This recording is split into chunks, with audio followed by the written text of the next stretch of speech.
բյուջետային մեր գործերը լավ են, հարգելի գործընկերներ, ես ուզում եմ ասել, որ գոնե այս պահի դրությամբ մենք ընթանում ենք արդեն անդրադառնալով 2026 թվականի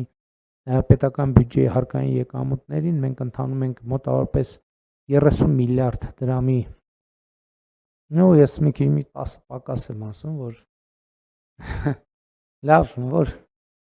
որ տենց բացահայտեցիք, 10 պահել էի, որ ասենք ինչ որ ասենք ինչ որ մի բանի համար պետք է 40 միլիարդ դրամի երակատարման ծրագրով ենք առաջ գնում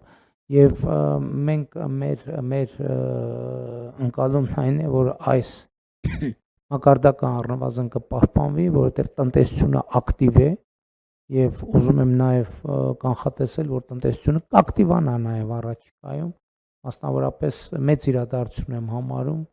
Նիդերլանդների թագավորությունում վարդերի շուկայի հասանելիությունը հայաստանյան արտադրողների համար, որովհետև այն ծաղկի արտադրողները, որոնք հասանելիություն ունեն Նիդերլանդների թագավորության շուկային, հասանելիություն ունեն ամբողջ աշխարհին։ Մենք ընդամենը 1.5 ամիս առաջ Ֆանտան գյուղում հերթական ջերմոցի բացման արարողության ժամանակ քննարկում ենք, թե ինչ քայլեր կարող ենք ձեռնարկել, որպեսզի Նիդերլանդների վարդի շուկային հասանելիություն ունենանք, բայց ինչպես ասում են, շաբաթը ուրբաթից շուտ եկավ, հարգելի գործընկերներ, եւ մենք հիմա հասանելիություն ունենք ոչ միայն Նիդերլանդների վարդի շուկային, այլև մենք փաստացի ունենք հստակ քաղաքական հանձնառություն, որ Հայաստանի Հանրապետությունից գյուղմթերքը Եվրոպական միություն կարտահանվի առանց մաքսատուրքի եւ առաջիկայում սա կդառնա իրողություն, սա նշանակում է, որ մեր գյուղատնտեսության եկամտաբերությունը կաճի։ Իհարկե որակի որոշակի նաեւ փաթեթավորման եւ այլն նորություններ եւ նորամուծություններ կլինեն, բայց դա նաեւ կանխատեսված է մեզ համար, որովհետեւ մենք նաեւ պլանավորել ենք գյուղատնտեսական լոգիստիկ կենտրոնների ստեղծում, որտեղ նաեւ ապրանքների տեսակավորման մասին կարող է խոսք գնալ եւ այդպես շարունակ։ Իհարկե առաջիկա մեզ ակտիվ աշխատանք է սպասում նաեւ Եվրասիական տնտեսական միությունում եւ մենք այդ աշխատանքը կկատարենք եւ բայց միևնույն ժամանակ մենք այս ընթացքում տեղի ունեցող գործընթացները կուսումնասիրենք եւ Եվրոպական միության հետ արդեն ունենք պայմանավորվածություն, որ արագ արձագանք կլինի 50 միլիոն եվրոյի աջակցության ձևով եւ մենք այդ գումարները կօգտագործենք այն դեպքերի համար, երբ կտեսնենք, որ չարդարացված ձևով, այսինքն արտահանման խոչընդոտներ են ստեղծվել, բայց իհարկե մեր քաղաքականությունը շարունակելու է անկախ ամեն ինչից, մեր քաղաքականությունը շարունակելու է մնալ արտահանման շուկաների դիվերսիֆիկացումը։ Ուզում եմ ուղիղ ասել, որ մենք շատ երկար համոզում ենք, խնդրում ենք, փորձում ենք աջակցել մեր տնտեսվարողներին, որպեսզի իրենք դիվերսիֆիկացնեն արտահանման շուկաները եւ այս ուղղությամբ որոշակի շարժեր իհարկե կան, որովհետեւ Եվրամիության ուղղությամբ մեր արտահանումը կրկնապատկվել է, Չինաստանի ուղղությամբ մեր արտահանումը կրկնապատկվել է, Հնդկաստանի ուղղությամբ մեր արտահանումը 87%-ով մոտավորապես աճել է, բայց սա էլի ուզում եմ ասել, որ շատ մեծ հնարավորություններ են Հայաստանի համար, այդ թվում գյուղատնտեսության համար, որովհետև սա մեծ հնարավորություն է գնային նոր սեգմենտ մտնելու եւ տնտեսության ավելի եկամտաբեր ճյուղ դարձնելու համար եւ մենք առաջիկայում անպայմանորեն այս ուղղությամբ կաշխատենք եւ նաեւ որպեսզի շատ չերկարացնեմ, կարևորագույն ուղղություն եմ այս առումով համարում այն, որ զբոսաշրջությունը մեր երկրում, եթե չչափազանցնենք, բում է ապրում, որովհետև երկնիշ աճեր ունենք զբոսաշրջությամբ, այս պայդրությամբ ունենք բացարձակ ռեկորդ հունվար, մայիս ամիսների համար բոլոր ժամանակների, սա նաև մթերքի արտահանման եւ ընդհանրապես արտահանումների կոնտեքստում եմ ասել, որովհետև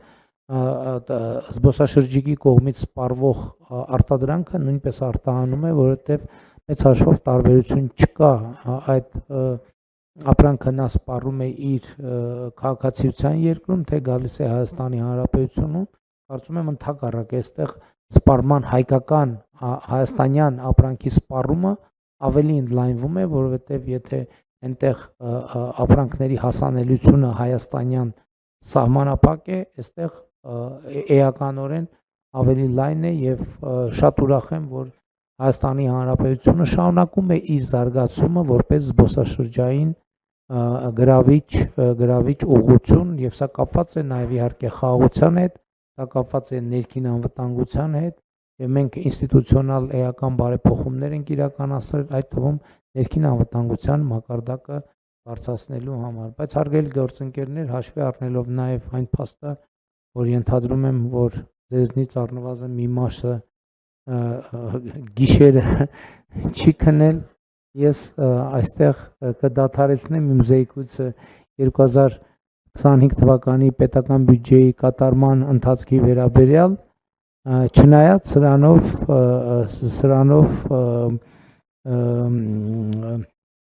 աշխատանքը չի ավարտվում, մեր նշված գործընկերների մի մասը ստիպված կլինեն մնալ եւ շարունակել այս հետաքրքիր աշխատանքը եւ ես բոլորիդ հաջողություն եմ մաղթում այս աշխատանքի առիթով եւ եւս մեկ անգամ շնորհավորում եմ Հայաստանի Հանրապետության քաղաքացիներին 2026 թվականի հունիսի 7-ի խորհրդարանական ընտրություններում տարած համոզիչ հաղթանակի առումով եւ իհարկե այս համոզիչ հաղթանակը կդառնա նոր ավելի ու ավելի համոզիչ արդյունքներ, այդ թվում քրեական օլիգարխիայի դեմ պայքարի ուղղությամբ, որը լինելու է մեր առաջնահերթություններից, հարգելի գործընկերներ, ես ուզում եմ հստակ ասել, որ այս ուղղությամբ մենք գործելու ենք առանց հետաձգումների,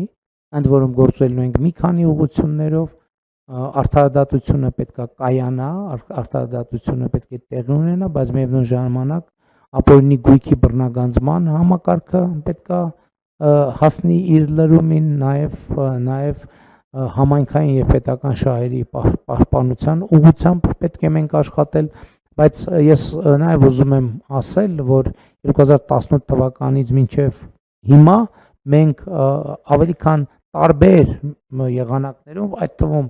պետական բյուջեի հարկային եկամուտների անհամաչափ աճերով մենք անհամաչափ նախորդող շրջանի նկատմամբ մեզ համար համաչափ դեռ հələ մի բան էլ մենք այդ տեմպը պետք է մեծացնենք, բայց նախորդող շրջանում մենք առնվազն 8 միլիարդ դոլարի միջոցներ